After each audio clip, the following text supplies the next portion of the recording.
mask is the natural progression of exactly where he should be at this moment in this story.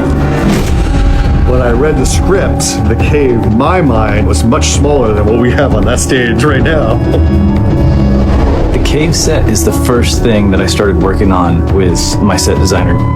It's certainly a very different kind of set than we've done on any of the Halloween movies, so it was fun, refreshing to get to jump into that. We're trying to have this claustrophobic environment, which in reality is difficult to shoot in. We need space to light and to do the stunts. You're trying to justify light in an environment that wouldn't have light. So is it a crack in the concrete from above or a sewer grate? But then it also keeps that mystery of what's in the shadows. I just would like to start with the walls so we can see our rodent friends scampering around. 2 days ago, David was like, I'd love to get some rats in there. Once you're on that stage and you just see a little rat run across the tunnel, you're like, oh, this is legit. This is beautiful. This is incredible. A little rat goes a long way. Hopefully it looks filthy and looks scary and dangerous. This boogeyman been sitting in hibernation, but trust me, y'all, he'll be back.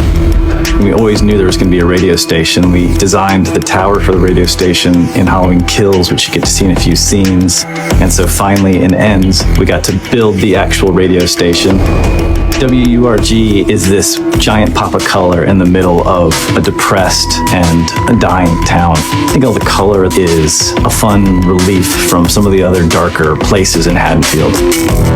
There's so many strange detours and genres and shooting styles in each of these sequences. That's what I always try to keep it flexible.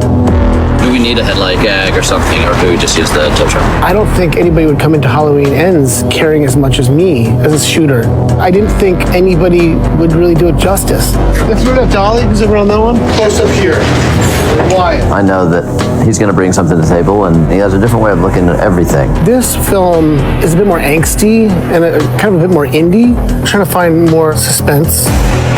We start most of our prep mornings with a screening. A lot of John Carpenter movies, so Christine became a big influence. Little shout outs to The Fog and They Live, and to be able to try to take some of those textures and infuse them into the world of Halloween.